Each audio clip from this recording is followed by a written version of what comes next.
स्वागत है आपका देवभूमि में। आपके साथ मैं दीपिका सिंह। करते हैं खबरों की शुरुआत एक खास और अहम खबर के साथ, जहां उत्तराखंड से बड़ी खबर, देहरादून से बड़ी खबर है, जहां सीएम पुष्कर सिंह धामी की आज समीक्षा बैठक होगी, जिसमें सरकारी जमीन पर अतिक्रमण मामले पर यह बैठक की जा रही है, जिसमें डीएम है, एसपी समेत तमाम बड़े अधिकारी आज मौजूद हैं। कहा जा रहा है कि वीडियो कॉन्फ्रेंसिंग के जरिए तमाम डीएम एसपी जुड़ेंगे।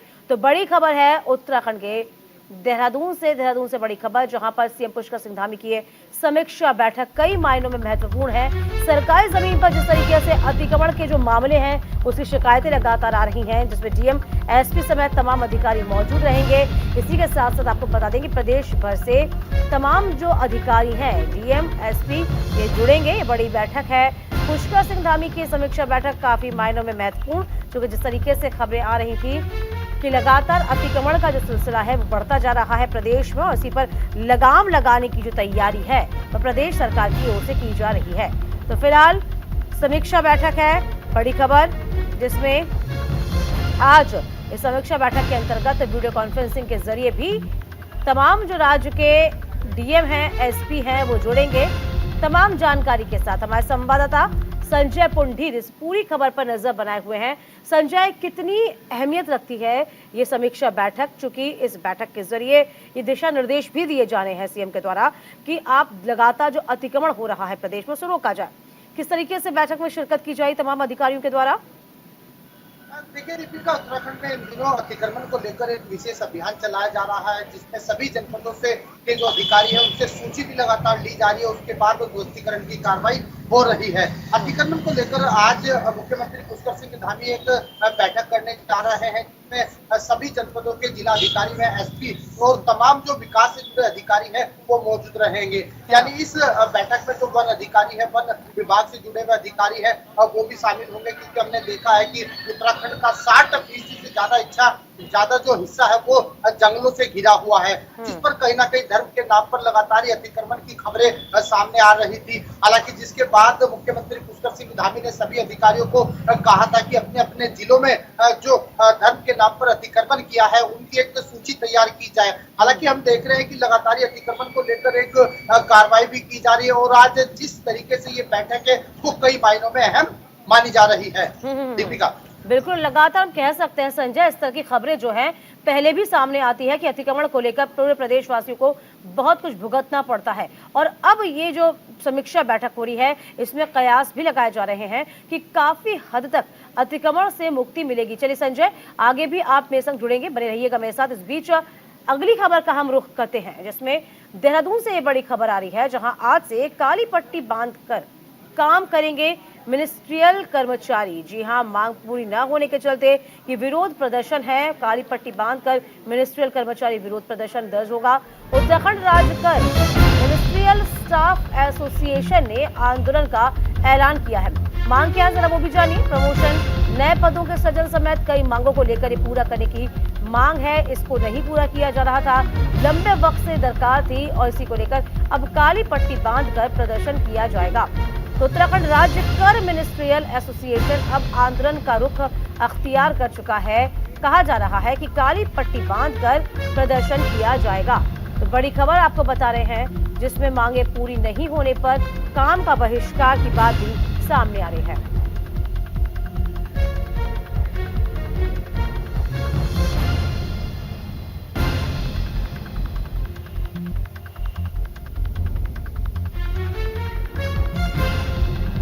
मांगे पूरी नहीं होने के चलते उत्तराखंड राज्य कर मिनिस्ट्रियल स्टाफ एसोसिएशन है।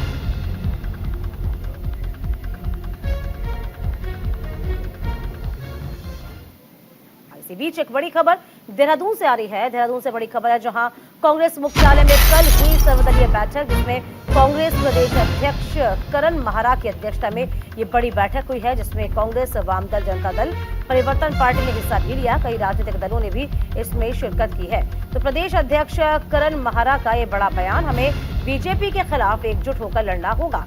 बीजेपी ने समाज में तोड़ने, नफरत की राजनीति करने का काम किया है। तो कल देर शाम कांग्रेस प्रदेश अध्यक्ष करण माहरा के नेतृत्व में सर्वदलीय बैठक का आयोजन हुआ है, और इस बैठक में कांग्रेस, वामदल, जनता दल, परिवर्तन पार्टी समेत विभिन्न राजनीतिक दलों ने बैठक में हिस्सा लिया है। कांग्रेस प्रदेश अध्यक्ष करण माहरा ने कहा है कि हमें बीजेपी के सम्मान को तोड़ने और नफरत की राजनीति के खिलाफ एकजुट होकर लड़ना होगा। महंगाई, बेरोजगारी, भ्रष्टाचार, महिलाओं के उत्पीड़न जैसे मुद्दों से आम आदमी का ध्यान हटाने के लिए बीजेपी सांप्रदायिक ध्रुवीकरण प्रदेश में नफरत की राजनीति कर रही है। इसी को लेकर एक सर्वदलीय बैठक बुलाई गई है।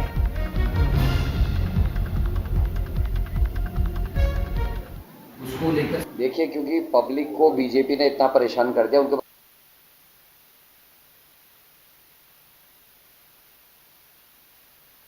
पास समय नहीं है चीजों को समझने का। पटवारी पेपर लीक, SSSC भर्ती घोटाला, बेरोजगारों पर लाठीचार्ज, हरिद्वार में आतंकवादियों का पकड़ना यूपी पुलिस के द्वारा, अंकिता मर्डर केस में VIP का बचना अब किसी और प्रधान को बताने लग गए हैं। कौन प्रधान है ये पता नहीं। जोशीमठ की घटना, आपके पद्मश्री अवार्ड पाए हुए और गोल्ड मेडलिस्ट लोग जो है धरने में बैठे, मंत्री के खिलाफ कार्रवाई नहीं, मंत्री सड़कों में आम आदमी को पीट रहे हैं, कोई कार्रवाई नहीं। तो न्याय कैसे मिलेगा, इस चीज को लेकर सभी में चिंता है। आम आदमी इतना परेशान है, उसको समझ में नहीं आ रहा कि हम कैसे लोगों की मदद करें। संजय पुंडीर हमारे संवाददाता लगातार इस खबर पर नजर बनाए हुए हैं। संजय, देखिए, करण माहरा की अध्यक्षता में बैठक हुई है, इस बैठक के क्या मायने निकाल सकते हैं?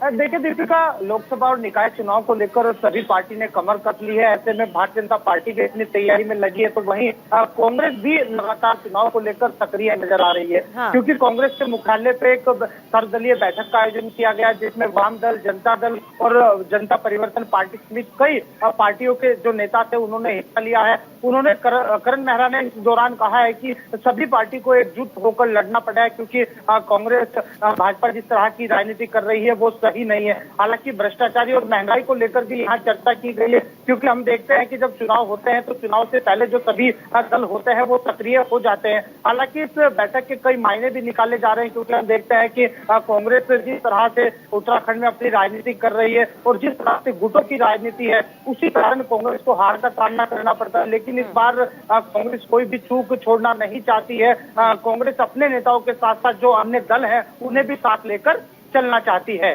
चलिए, इस बड़ी बैठक में क्या बड़े चेहरे नजर आए आपको? हरदा दिखे या कोई और दिखा? देखिए, इसमें कांग्रेस के जो प्रदेश अध्यक्ष है करण मेहरा के अलावा जो वरिष्ठ कांग्रेस के नेता है वो भी शामिल हुए हैं और जो अन्य दल है उसके नेता भी इस बैठक में आए हैं। तो उनका भी साफ तौर पर यही कह रहा है कि भाजपा के खिलाफ एकजुट होकर लड़ना पड़ेगा। दीपिका, चलिए, आगे नजर बनाए रखिएगा, आप हमसे जुड़ेंगे। इसी बीच देखते हैं ये जो बैठक है कितनी महत्वपूर्ण आगे साबित होती है। बहरहाल, खबरों के सिलसिले को आगे बढ़ाते हैं।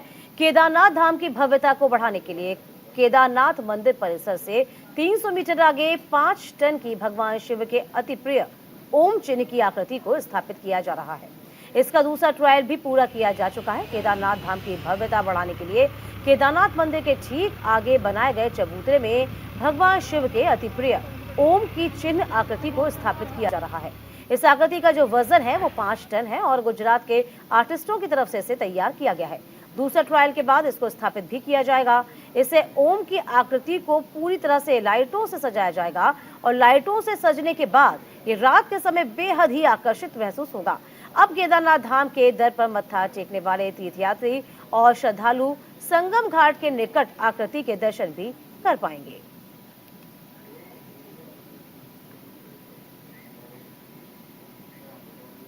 उत्तराखंड में पौड़ी में बीजेपी नेता और पौड़ी नगर पालिका अध्यक्ष यशपाल बेनाम ने उत्तराखंड पौड़ी गढ़वाल में एक अल्पसंख्यक समुदाय के युवक के साथ 28 मई को होने वाली अपनी बेटी की शादी अब रद्द कर दी है।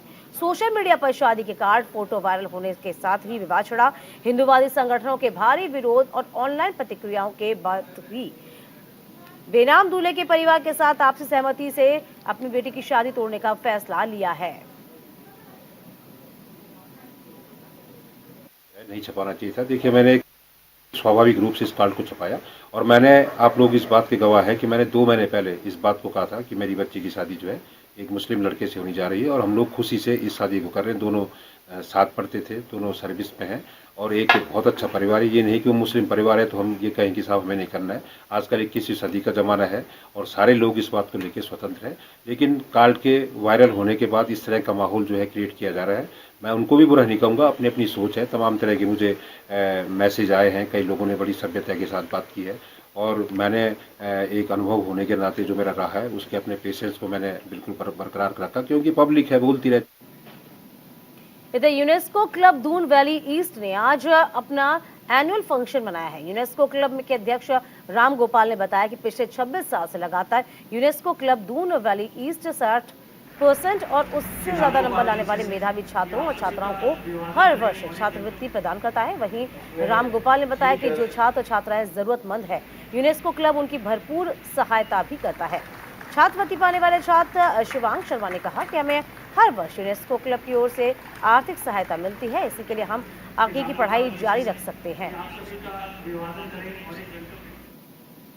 ये एनुअल फंक्शन है हमारा, इसमें 51 बच्चों को हम लोग स्कॉलरशिप देते हैं हर साल, और उन बच्चों को देते हैं जिनके 60% एंड अबव मार्क्स आए होंगे और ज़रूरतमंद उनके माँ बाप हो जिनके, उनके लिए हमें हर वर्ष इधर मिलता है मौका इधर आने का। इससे हमें आर्थिक सहायता भी मिलती है, जिसके कारण हम आगे पढ़ाई के लिए आगे काम कर सकते हैं और हमारे माता पिता को भी मदद मिलती है। मेन जो कार्यक्रम है वो छात्रवृत्ति वितरण करने का कार्यक्रम है।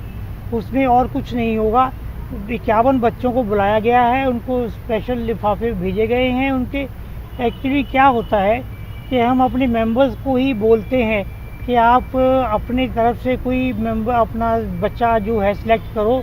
किसी का कोई आया है, कोई धोबी है, कोई नाई है, कोई माली है, उनके बच्चों को स्कॉलरशिप देते हैं। एक बार शुरू हो गया तो उसके बाद फिर 12वीं कक्षा तक उनको स्कॉलरशिप दिया जाता है। और तमाम जानकारी के साथ हमारे संवाददाता संजय पुंडीर इस पूरी खबर पर नजर बनाए हुए हैं। संजय, देखिए, ये बच्चों के लिए बहुत अच्छी खबर है। यूं कहे कि जो मेधावी छात्र होते हैं, जो पढ़ाई से वंचित रह जाते हैं, जिनके पास पैसे नहीं होते और आगे की पढ़ाई पूरी नहीं कर पाते, उसके लिए ये 26 साल से छात्रवृत्ति की योजना चल रही है, ये जो रिवाज चल रहा है वो वाकई में काबिल तारीफ है। संजय, देखिए दीपिका, हर वर्ष की भांति इस वर्ष भी यूनेस्को दून वैली ने अपना वार्षिक उत्सव धूमधाम से मनाया। हालांकि छात्र छात्राओं ने इस उत्सव में भाग लिया है। इस दौरान उन्होंने कहा भी है कि लगातार हमारी जो पढ़ाई जारी रहे, इसके लिए लगातार यूनेस्को क्लब है वो काम कर रहा है। इस दौरान जो इन्होंने कहा है कि लगातार 26 वर्षों से अपनी सेवाएं दे रहे हैं। 60% या 60% से अलग जिन छात्र छात्राओं के नंबर आते हैं उन्हें छात्रवृत्ति दी जाती है। लगातार कई वर्षों से ये कार्य कर रहा है और आज इस कार्यक्रम का भव्य स्वागत किया गया है। जी बिल्कुल। और संजय, आप इस पूरी खबर पे बने हुए हैं, बहुत शुक्रिया। और आगे भी आपसे जुड़ेंगे हम, आप बने रहिएगा हमारे साथ में। और इसी बीच काशीपुर में बीते दिनों हुई रिटायर्ड बीडीओ की पत्नी मुन्नी देवी की हत्या का पुलिस ने खुलासा कर दिया है। आरोपी ने महिला की गला घोंटकर हत्या की थी। उसे आत्महत्या दर्शाने का प्रयास भी किया गया था। महिला की हत्या बदनीयती के कारण आरोपी ने की थी। बताया जा रहा है कि आरोपी नशे का आदी है। मामले में पुलिस ने आरोपी के खिलाफ रिपोर्ट दर्ज कर उसे जेल भेज दिया है। इधर पूछताछ पुलिस फिलहाल कर रही है।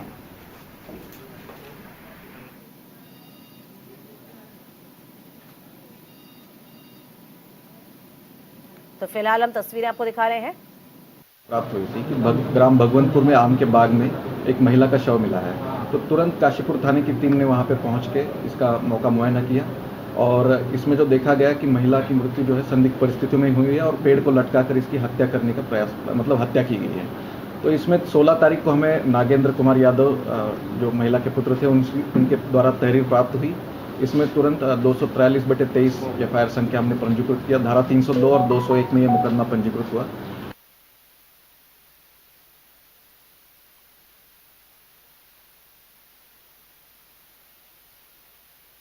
इधर बेरीनाग में 32 सदस्यीय दल के कई पर्यटक और धार्मिक स्थलों का भ्रमण कर रहे KNBN के पर्यटक आवास गृह चौकड़ी पहुंचा, जहां पर पर्यटक आवास गृह चौकड़ी के प्रबंधक दीपक पंत के नेतृत्व में सभी यात्रियों को फूल मालाओं के साथ जोरदार स्वागत किया गया है। दोपहर का पारंपरिक कुमाऊनी भोजन भी कराया गया। इस मौके पर यात्रा के दल में मौजूद सदस्यों ने बताया है कि सरकार की ओर से कुमाऊं के पर्यटकों को धार्मिक स्थलों की निःशुल्क यात्रा कराई जा रही है।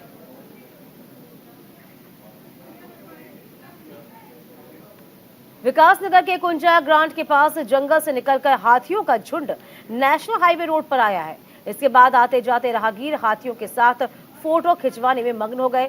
लोगों का सड़क पर तांता लगता चला गया। लोग अपनी जान जोखिम में डालकर मस्ती करते नजर आ रहे हाथियों के साथ सेल्फी भी लेने लगे हैं। थोड़ी देर बाद सड़क पर सेल्फी लेने राहगीरों के पीछे हाथियों का झुंड ही दौड़ पड़ा। इसी के चलते अफरा तफरी का माहौल बना। अफरा तफरी का माहौल देखकर ग्रामीणों ने वन विभाग की टीम को इस बाबत सूचना दी। मौके पर पहुंचे वन विभाग की टीम ने सड़क को खाली कराया। हाथियों के झुंड को कब्जे में लेकर वापस जंगल भेजा गया।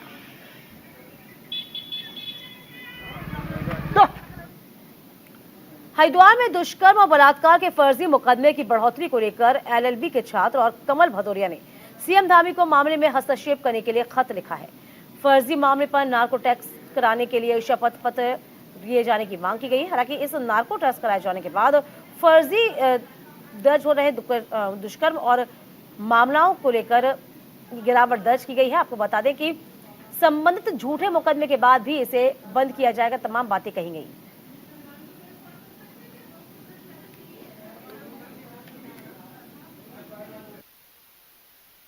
जो महिलाएं मुकदमा दर्ज कराती हैं वो अधिकतर झूठे पाए जाते हैं। जब पुलिस जांच करती है तो उसमें यही सामने आता है कि आपसी रंजिश के कारण या ब्लैकमेल के कारण जो है मुकदमा दर्ज किया गया। और उसमें जो है आज मेरे द्वारा माननीय मुख्यमंत्री जी को पत्र लिखा गया, जिसमें हमने मांग की कि जो भी महिला दुष्कर्म से संबंधित कोई भी मुकदमा थाने में या कोर्ट में लिखवाए तो उसमें वह अपना शपथ पत्र दे कि मैं नार्को टेस्ट कराने के लिए तैयार। अगर ऐसा होता है, ये मांग मानी जाती है, तो दुष्कर्म से संबंधित जो झूठे मुकदमे महिलाएं दर्ज कराती हैं कोर्ट में और थाने में, तो उन पर। इधर उत्तराखंड के मौसम विभाग ने आज से 27 मई तक उत्तराखंड में चक्रवाती तूफान का अलर्ट जारी किया है। मौसम विभाग के इस चेतावनी के बाद उत्तरांचल पावर कॉर्पोरेशन प्रबंधन ने सभी अधिकारियों की छुट्टियां भी रद्द कर दी हैं। इधर 27 मई तक सभी अधिकारियों को अपने कार्यालयों में तैनात रहने के निर्देश भी जारी किए गए। प्रदेश में मौसम विभाग के जरिए खराब मौसम की चेतावनी लगातार दी जा रही है। बीते 18 मई को आई जबरदस्त आंधी और बारिश के कारण उत्तराखंड में पेड़ गिरने से कई जगहों पर बिजली की लाइनें टूटी। कई स्थानों पर ट्रांसफार्मर क्षतिग्रस्त हुए।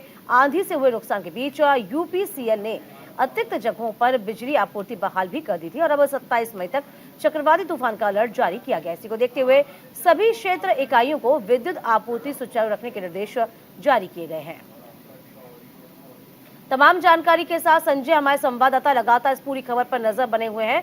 देखिए संजय, चक्रवाती तूफान का कहर बताया गया है, आगामी दिनों में ऐसा हो सकता है, तो फिलहाल क्या दिशा निर्देश मौसम विभाग की ओर से आगे जारी किए गए हैं? देखिए दीपिका, उत्तराखंड में एक बार फिर मौसम विभाग ने येलो और ऑरेंज अलर्ट जारी किया है, क्योंकि हम देखते हैं कि मौसम विभाग समय समय पर इस तरह के अलर्ट जारी करता है ताकि यात्रियों को दिक्कत ना हो। हालांकि लगातार हम ये भी देख रहे हैं कि जब से चारधाम यात्रा चल रही है उसके बाद से ही लगातार जो मौसम है वो कहीं ना कहीं यात्रा पर प्रभाव डाल रहा है, जिसकी वजह से यात्रियों को भी भारी परेशानी हो रही है। बीते दिन हुई बारिश और तूफान के कारण कई रास्ते भी बंद हो गए थे, जिसको जनपद के जो विभागीय अधिकारी है उन्होंने समय रहते खोला गया था। कई जगह तो इस तरह की खबरें भी सामने आई थी, लेकिन इस बार फिर मौसम विभाग ने येलो अलर्ट जारी किया है। कहा है कि आने वाले 5 दिनों तक जो मौसम है वो खराब रहने की संभावना है, चक्रवाती तूफान भी आ सकता है। ऐसे में यात्रियों से भी लगातार अपील की जा रही है कि ऐसे में यात्रा ना करें, क्योंकि हम देखते हैं कि जब अन्य राज्यों से यात्री होते हैं वो उत्तराखंड पहुंचते हैं तो कहीं ना कहीं किसी हादसे का शिकार हो जाते हैं। यही वजह है कि मौसम विभाग समय समय पर अलर्ट जारी करता है और प्रशासनिक टीम भी लोगों से अपील करती है। इसी के चलते भी तमाम अधिकारियों की जो छुट्टियां हैं उनको भी रद्द किया गया है, अपने अपने विभागों में उनको रहने के लिए भी कहा गया है। चलिए, बहुत शुक्रिया संजय तमाम जानकारी देने के लिए। और इसी के साथ इस बुलेटिन में अभी के लिए बस इतना ही। वक्त छोटे से ब्रेक का हुआ है, ब्रेक के उस पर भी खबरों का सिलसिला लगातार जारी रहेगा। आप कहीं मत जाइएगा, बने रहिएगा।